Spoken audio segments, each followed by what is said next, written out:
சென்னை திருவொற்றியூர் ரயில் நிலையத்தில் கடந்த 11ஆம் தேதி மது போதையில் இருந்த இளைஞர் ரயில்வே போலீசாரோட மோதலில் ஈடுபட்ட வீடியோ காட்சி வெளியாக இருக்கு. இது தொடர்பான கூடுதல் தகவல்களை நமது செய்தியாளர் சாலமன் வழங்கிட கேட்கலாம். சாலமன், இந்த நபர் யார் என்று அடையாளம் காணப்பட்டிருக்கா? அவர் மேல ஏதேனும் நடவடிக்கை எடுக்கப்பட்டிருக்கா? என்ன நிலவரம்?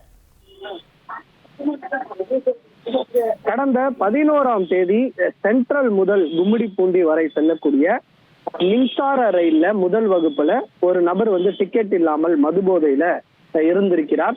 உடனடியாக டிக்கெட் பரிசோதகர் திருவொற்றியூர் ரயில் நிலையம் வரும்போது பரிசோதனை செய்த போது அந்த இளைஞர் டிக்கெட் இல்லாமல் மது போதையில இருந்தது தெரிய வந்திருக்குது. உடனடியாக ஆர்பிஎஃப் போலீசாருக்கு டிக்கெட் பரிசோதகர் தகவல் தெரிவித்துள்ளார். ஆர்பிஎஃப் போலீசார் அவரை பிடித்து திருவொற்றியூர் ரயில் நிலைய நடைமுறையில வைத்து அவர் விசாரிக்கும் போது அப்போது அந்த மது போதையில் இருந்த இளைஞர் ஆர்பிஎஃப் போலீசாரிடமும் அது மட்டுமின்றி தொடர்ச்சியாக கூச்சலிட்டும் அராஜக செயலில் ஈடுபட்டு வந்திருக்கிறார்.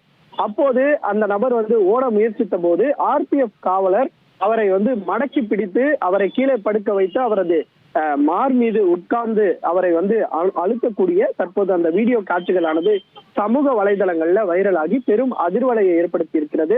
குறிப்பாக ஒரு தரப்பு மக்கள் இரக்கமின்றி காவலர் அவரை பிடித்து அழுத்துவதும் அவர் சாகடிக்காத என கெஞ்சுவது போன்றும் அந்த வீடியோ காட்சிகள் அமைந்திருப்பதால இது தொடர்பான விசாரணையும் தற்போது துறை ரீதியான விசாரணையும் நடத்தப்படுமா என்ற கேள்வியும் எழுந்திருக்கிறது. தற்போது அந்த இளைஞரிடமும் இந்த விசாரணையானது மேற்கொள்ளப்பட்டுகிறது. இந்த வீடியோ காட்சிகள் தான் தற்போது சமூக வலைதளங்கள்ல வைரலாகி பெரும் அதிர்வலையை ஏற்படுத்தி வருகிறது. உங்களுடைய தகவல்களுக்கு நன்றி சாலமன். 1,26,00,000 மனங்களை வென்ற தந்தி டிவி யூடியூப் சேனல். தவிர்க்க முடியாத தம்ப்நெயில்ஸ், கலக்கலான கான்டென்ட்ஸ். நீங்களும் இந்த குடும்பத்தில் இணைய இப்பவே சப்ஸ்கிரைப் பண்ணுங்க. அசுரபலம் கொண்ட எங்கள் டிஜிட்டல் கரங்களில் உங்கள் விளம்பரங்களை சேர்க்க வாட்ஸ்அப் பண்ணுங்க. 8939888838. Email advttv@dttv.in.